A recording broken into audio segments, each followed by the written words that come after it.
तर नमस्कार मंडळींनो, आजच्या नवीन व्हिडिओत तुमचा नाश्ता करताना स्वागत असं. आज आम्ही असो जयपूर आणि आज आम्ही खाई जातलो. काल आम्ही रात्रभर फिरा 4 वाजेपर्यंत इलो. आता मामाक माहिती पुष्कर थंय मंदिरा ओके ब्रह्म मंदिर असा आणि तिकडचा सगळा जागा असा तो तुमका व्हिडिओतनच दिसतला, कारण त्याची माहिती आपल्यापर्यंत काहीच पोचलेली नाही आहे. त्याच्यानंतर खाली जातलं काय करतलं तर तुम्ही व्हिडिओतनच बघा. बरोबर. आता नाश्ता करून घेतो मस्त. कसली काय आलू मटर आणि पुरी. चला इकडे आपली तुमका दाखवासाठी व्हिडिओ चालू आहे. इकडे एक्सपोर्टिंग इकडे अपलोड झाली काय तुम्ही लोकेश बघू शकतास, म्हणजे तुम्ही बघून झाला असंच. चला आता सुद्धा फक्त ट्रॅव्हलिंग मध्ये वाटत जाताला. हा आता नाही 12 पोचत मंडळींनो. हा म्हणजे आता थंय जाऊन सुद्धा आपण गेट बघून येतलो. आणि नंतर संध्याकाळी 4 वाजता उघडता. काय टायमिंगच मला समजत नाही. आता 12 वाजता मंदिर बंद, संध्याकाळी उघडतात 4 वाजता. आम्ही तसे 12 वाजता पोहोचलो नाही. त्यानंतर जोपर्यंत करायचा का आता 1 वाजता पोचलो होतं. दुसरा बघूया ना.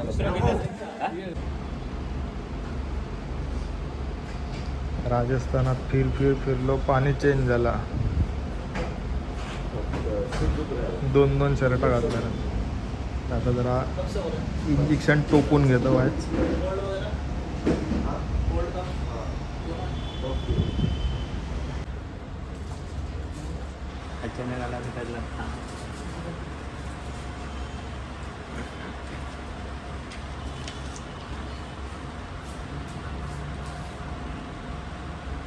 मंडळींनो 102 ताप अविराजला.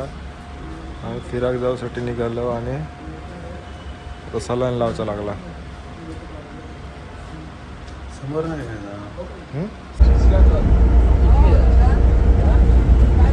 पेशंट आहे, पेशंट बरो. हा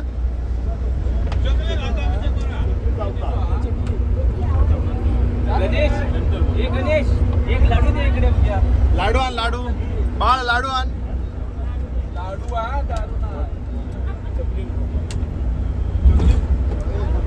जरा जोरात आवाज कर ना, जरा आवाज कर ना जरा.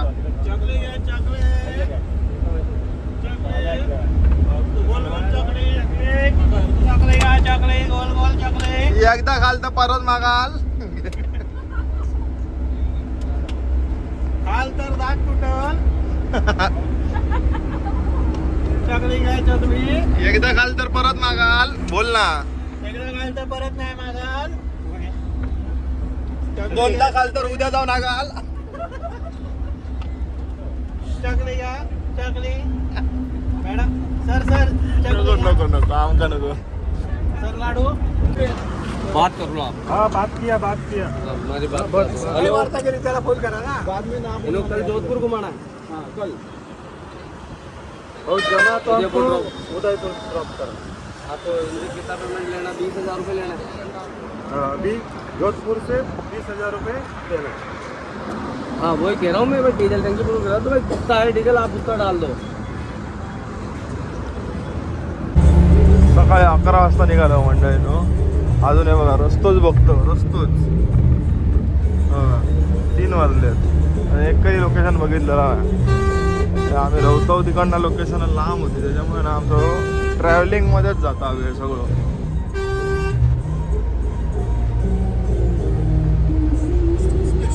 चला चला 3:30 वाजता आमचं पहिलो काय पुष्कर मध्ये पोचलो. आता काय माहिती पुष्कर मिळत.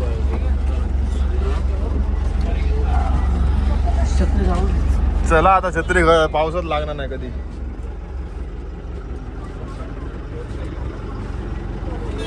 काय झाला? हा तर कळस दिसता तो. हा किधर क्या? यहाँ पे ब्रह्मा मंदिर जाके आओ.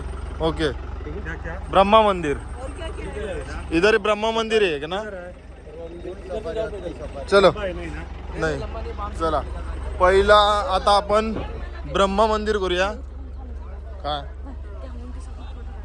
जा जा जा लवकर जा. माझं गॉगल आहे. होय चला का आला हो येतले ती तिकडं तलवारी बिलवारी बघा कसले आहेत ते बघा.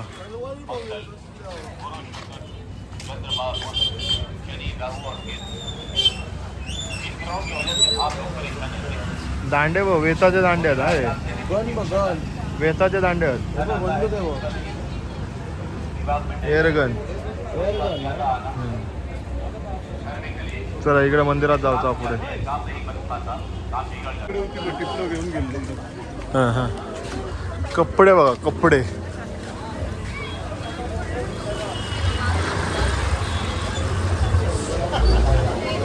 कपडे चपला स्वस्तात का महागात काय माहिती.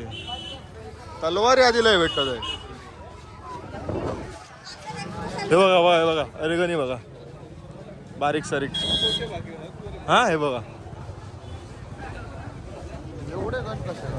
काय माहिती इकडे कशा काय असताला काहीतरी हंटिंग साठी नाही ते. हो 2000 रुपये.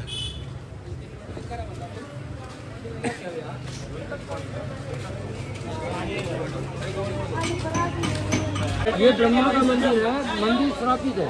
इस मंदिर में प्रसाद नहीं चढ़ता है, मनोकामना नहीं होगा, दान पुण्य नहीं होगा. एक ब्रह्मा का मूर्ति है, मूर्ति को केवल प्रणाम करते हैं. ठीक है. फिर ब्रह्मा को वरदान दिया गया कि आप जल के अंदर ही निवास करोगे. तो जो भी टूरिस्ट आएगा पहले जल पर ही आएगा. जल से ही मनोकामना मांगा जाता है. दूसरा कार्य तीर्थ गजेंद्र मोक्ष पुष्करणी कहलाता है, यानी पितरों का मोक्ष धाम कहलाता है. अगर कोई प्राणी अपना पूर्वजों को याद करता है, तीर्थ का जल तर्पण देता है, तो समस्त पितरों का आशीर्वाद लेके जाता है. पहला अपन सरोवर चलेंगे, सबको एक साथ खड़ा करूँगा, पूरा माहिती बताऊँगा, फिर मंदिर का दर्शन. ओके चलो.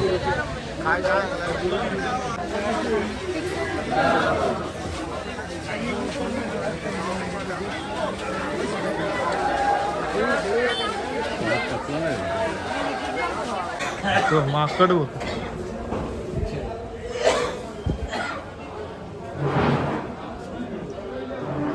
वाह.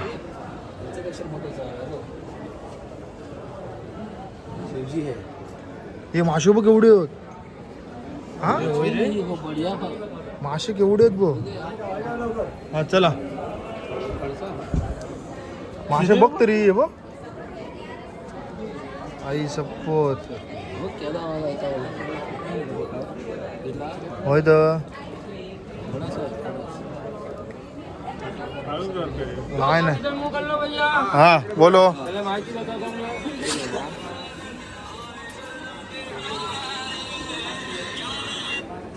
कट. सबसे पहले देखिए जगत पिता ब्रह्मा जी है. ब्रह्मा जी का पत्नी है बट सावित्री, जिसे बॉम्बे में मम्मा देवी के नाम से जाना जाता है. ठीक है. भगवान ब्रह्मा ने इनके होते हुए दूसरा शादी किया वेद माता गायत्री से, जिसका गायत्री मंत्र बोलते हैं. तो पहला पत्नी ब्रह्मा का नाराज होकर ब्रह्मा को श्राप दिया कि आपने षष्ठी की रचना किया लेकिन गृहस्थी धर्म का आपने नियम तोड़ा, इसलिए पूरी दुनिया में आपका एक ही मंदिर बनेगा, लेकिन जो गृहस्थ वाला होगा मंदिर में कभी भी प्रसाद नहीं चढ़ाएगा, मन्नत नहीं करेगा, अगरबत्ती नहीं करेगा, दान नहीं करेगा, मूर्ति घर में नहीं रखेगा, कोई त्यौहार आपका नहीं मनाया जाएगा. इसलिए मंदिर में अगर आप लाखों रुपए का भी प्रसाद लेके जाओगे तो मूर्ति पर नहीं चढ़ेगा, वो कचरे में जाएगा. केवल खाली हाथ आपको दर्शन करना है. ठीक है. अब हिंदू धर्म में 3 देवताओं को मानते, ब्रह्मा विष्णु महेश. भगवान विष्णु का जो तीर्थ स्थान है वो बिहार में जाओ गया जी के नाम से जाना जाता है. शिव का तीर्थ स्थान काशी बनारस के नाम से जाना जाता है. प्राचीन काल में ब्रह्मा जी का स्थान कहीं नहीं था. एक बार भगवान ब्रह्मा विष्णु के पास गए, बोले षष्ठी की रचना मैंने कर दी, पुण्य कोई नहीं कमा रहा है, क्योंकि मेरा न तो मंदिर बना ना मेरा कोई तीर्थ बना, तो एक स्थान मेरा भी बना दो. भगवान विष्णु ने अपनी नाभि से कमल का पुष्प निकाल के ब्रह्मा को दिया. बोले ये पुष्प लेके धरती पर गिरा दो, जहाँ ये गिरेगा वो आपका तीर्थ स्थान बनेगा. कमल का पुष्प ब्रह्मा ने हाथ में लिया और कमल को आदेश दिया कि तेरे गिरने से मेरा तीर्थ बनेगा, तो धरती पर ऐसी जगह गिरना जहाँ ऋषि मुनियों ने तपस्या करी. ये कहकर कमल को गिरा दिया तो कमल यहाँ पर 3 जगह गिरा। सबसे पहले यहाँ गिरा, 7 पाताल जमीन से जल निकल के आया। यहाँ से जम खा के 5 किलोमीटर आगे गिरा, वहाँ भी 7 पाताल जमीन से जल निकला। फिर 1 किलोमीटर आगे गिरा तो वहाँ भी 7 पाताल जमीन से जल निकला। तीनों भगवान ब्रह्मा के ब्रह्म सरोवर कहलाए। तो भगवान ब्रह्मा ने देखा कि तीर्थ तो बन गया, अब इनका नाम भी देना पड़ेगा। तो इन्होंने इसका ब्रह्म सरोवर नाम दिया, दूसरे का बुढ़ा पुष्कर नाम दिया, तीसरे का कनिष्ठ पुष्कर नाम दिया।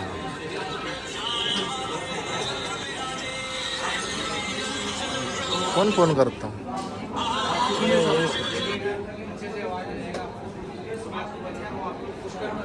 जब सरोवर बन गए तो ब्रह्मा ने विचार करा कि जब तक यहाँ कोई चमत्कार नहीं होगा तो कौन आके नमस्कार करेगा, इसलिए जल को शुद्ध करूँगा। और इस सरोवर का उन्होंने चुनाव करा। शुद्ध करने के लिए ब्रह्मा जी को विचार आया कि जब तक यहाँ यज्ञ नहीं होगा शुद्ध कैसे होगा। यज्ञ करने के लिए ब्रह्मा जी ने 5 दिन का मुहूर्त निकाला, कार्तिक मास की एकादशी से लेकर पूर्णमासी का। ये 5 दिन का मुहूर्त निकला। इसके उपलक्ष्य में 5 दिन का अंतर्राष्ट्रीय पुष्कर मेला नवंबर के अंदर लगाया। मुहूर्त निकल गया, ब्रह्मा ने यज्ञ में 33 कोटि देवी देवताओं को बुलाया। देवता आए तो उन्होंने कहा कि जब तक आपका पत्नी यज्ञ में नहीं आएगा आप यज्ञ नहीं कर सकते हैं। पत्नी को बुलाने के लिए ब्रह्मा जी ने अपने पुत्र नारद जी को बुलाया। बोले बेटा नारद, ब्रह्मलोक जाके तेरी माँ को लेके जल्दी आना है क्योंकि यज्ञ का समय हो गया है। नारद जी लेने गए। नारद जी के मन में विचार आया कि सभी देवताओं में झगड़ा करवाया, माता पिता में नहीं करवाया, और आज मौका मिला तो माता पिता में झगड़ा करवा देते हैं। अपनी माँ के पास जाके कहते हैं कि यज्ञ का समय लेट निकला है, पिताजी का आदेश है कि 16 श्रृंगार करके आपको आना है। तो नारद जी के कहने पर वो 16 श्रृंगार करने के लिए रुक गई। नारद जी ने यहाँ आके ब्रह्मा जी को कहा कि माँ को आने में समय लग जाएगा क्योंकि अभी वो 16 श्रृंगार कर रही है। अब पत्नी के भी गई है, यज्ञ नहीं होता है। तो ब्रह्मा जी ने वेद माता गायत्री से शादी करके यज्ञ में बैठा कर यज्ञ प्रारंभ कर दिया। यज्ञ प्रारंभ होने के कुछ घंटे बाद जब पहला पत्नी 16 श्रृंगार करके यहाँ आई, अपनी जगह प्राय औरत को देखकर क्रोधित हो गई। ब्रह्मा जी को कहा कि आपने षष्ठी की रचना करके गृहस्थी धर्म का नियम तोड़ा, इसलिए पूरी दुनिया में आपका अगर मंदिर बनता है तो पुष्कर में बनेगा, लेकिन मंदिर का अधिकार साधु संतों को रहेगा। गृहस्थ वाला खेल खाली हाथ ही आपका प्रणाम करेगा। इस तरह संसारिक लोग आपका पुण्य नहीं कमा सकते हैं। दूसरा श्राप दिया ब्राह्मण को, पंडित होकर मेरे पति को आपने शादी करवा दी, इसलिए समस्त पंडितों का हाथ सदैव नीचे रहेगा। पंडित को कितना भी दान मिलेगा, पंडित कभी संतुष्ट नहीं होगा।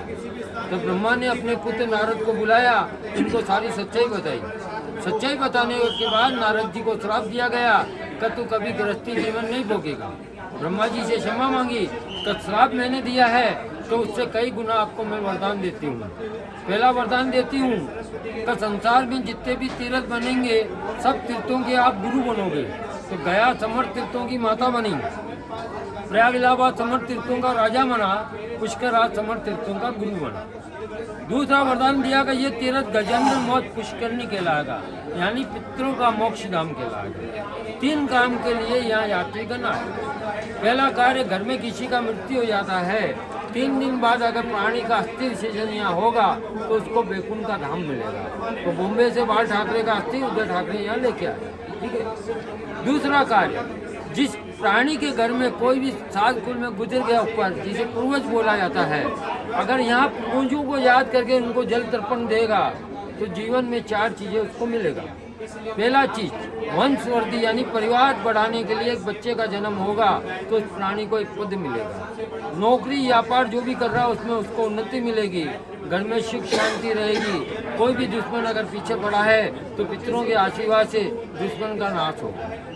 5वां वरदान दिया कि जो भी दान पुण्य देगा वो दान उसके पूर्वजों को मिलेगा। तो घर का कोई भी पूर्वज भूखा है तो प्राणी का जल और प्राणी के हाथों से जो दान दिया जाता है वो बैकुंठ में मिलता है। वो करने वाले प्राणी को 4 धाम यात्रा का पुण्य मिलता है। ब्राह्मण को वरदान दिया कि तेरा हाथ यूँ रहेगा तो तेरा हाथ यूँ भी रहेगा। ब्राह्मण सदैव हो, आम्ही प्रसाद घेतलो। चल, कुठून जायचं?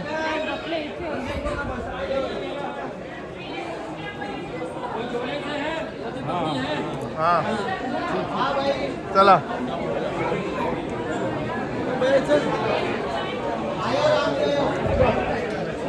तर मंडळींनो यांनी सांगितलं नाही 20 रुपयाची हा काय प्रसाद चढवा काय इकडे काय या दान दिन काय नाही काय नसता आणि हय बसवलं नाही डायरेक्ट. फसू नको कोण आम्ही फसलो. हा काय केल्याने सांग जरा. ते करून घेतात काय ते क्रिया. हा अजिबात काही एक सांगत नाही. हा आणि असंच करतात आणि नंतर ते पावती पाडूक लायतात म्हणजे दान देऊ लायतात. हा. मग आता दान देताना शेवटी मनात दान देताना सुद्धा मनान देऊचं असता ते की म्हणतात 500चा देतोय का 1000चा देतोय. मग कोणी 500 चूज करतात. नाही तुका तुमच्या आयडी होता आमच्या आयडी 1100 पासूनच स्टार्ट होता तेव्हा सांगायचं हम मन से देंगे 100 रुपये म्हणा. आणि 1100 रुपयाची आहे पावती पाडलेली. अरे माका सांग झाले कितके. हा 20,000च्या बाहेर गेले. मग 20,000च्या बाहेर 10 मिनिटात. हे बघा 1100 रुपयाची पावती पाडली.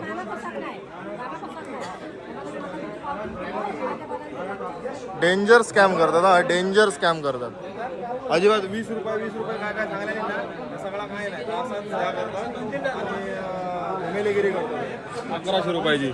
आणि तुमच्याकडे कॅश नसली तरी गुगल पे करा असा. ते बघा 2100 पासून चालू.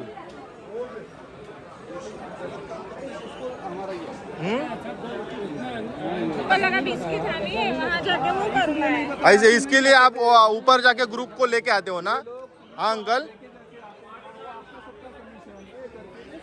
रहेगा ना. तो आप 20 रुपए बोल के इधर के. मैं भगवान का 1,01,000 रुपये मेरे कदम के लिए. मैं पुजारी मैं भी ऐसी बात नहीं उसको मांग के नहीं लिए.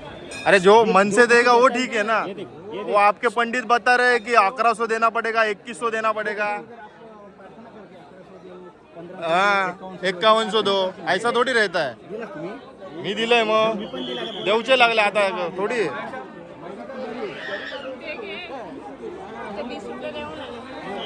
काय नाही हे सगळे जर असे फ्रॉड करतात ना हेच लोक कसे काय ह्याच्यात जगतात काय समजत नाही.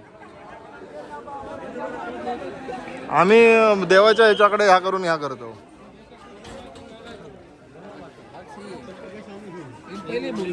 चला मंडळींनो आता आम्ही मंदिरात जातो दर्शन करू. आतमध्ये अलाउड नाही हा त्यामुळे दर्शन घेऊन येतो आम्ही. तर मंडळींनो आमचं दर्शन झालं. आता आम्ही बाहेर चाललो. तो माणूस तर गेलो पळालो जो आमच्या बरोबर होतो. 50 रुपयात आमका सगळी माहिती दिल्या आणि जुगाड करून 1100 रुपयाचो गल्लो गेला. 1100 म्हणजे सगळ्यांनी 1100 मामान 500 दिल्यान म्हणजे 20,000च्या पुढे ते का आम्ही दिले असा वाटता. होय अंदाजित 20,000च्या बाहेर असे स्कॅम करतात. तर इकडे जर तुम्ही ब्रह्ममंदिरात पुष्करमध्ये ब्रह्ममंदिरात जर इलात तर तुम्ही तुमच्या इच्छेन जाका असतात ना तर तुम्ही पुढे करा किंवा तुमच्या मनाने ह्या करा. ते थंय की तुमका ती पूजा बिजा झाल्याच्या नंतर मग ते अट घालतात की 1100 दो 2100 दो 5100 द्या. तर ह्या गळी पडा नको अजिबात. चला आता आम्ही खरं जातो माहिती नाही पण 200 किलोमीटर पुढे जायचं अजून जोधपूरला जायचं. भाई क्या है ये रे ए क्या होता है भाई क्या है ये. कावड़. ओके इसे क्या लाते हैं किधर से. बताता हूँ आपको ये है श्री मोहनपुर जी महाराज कावड़ संघ यात्रा रूणीचा परबसर से आई है. ओके 39वीं कावड़ यात्रा है. इसमें हम सब गांव के भाई बंधु लाते हैं. 39वीं है. ओके 40वीं साल है इसकी. मतलब चलते चलते यहाँ से जाएंगे हम लगभग 70-75 किलोमीटर. ओके वहाँ शिव जी के उधर चढ़ाएंगे. ओके इधर से का पानी लेके. हाँ इधर से लेके जाएंगे वहाँ जाके शिव जी को उधर चढ़ाएंगे. Okay thank you. से बढ़ते हैं इसको.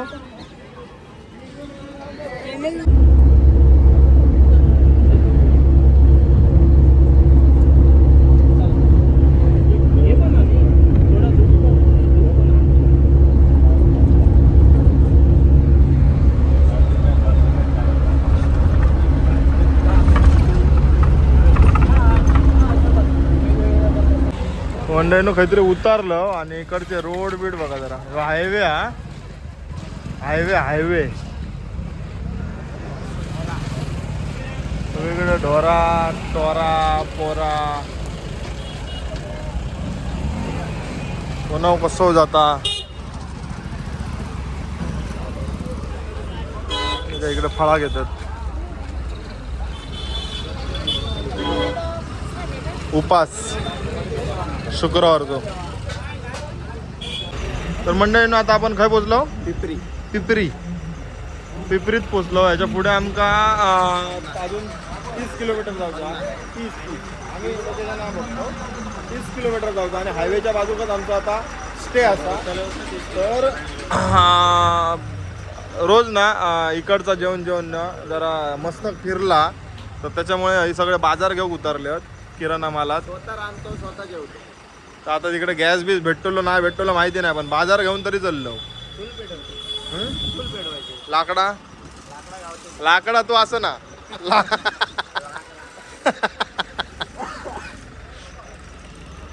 सगळे बाजारात फिरतात. कोण टोमॅटो शोधता, कोण कांदे शोधता, कोण कपड्याचं साबण शोधता.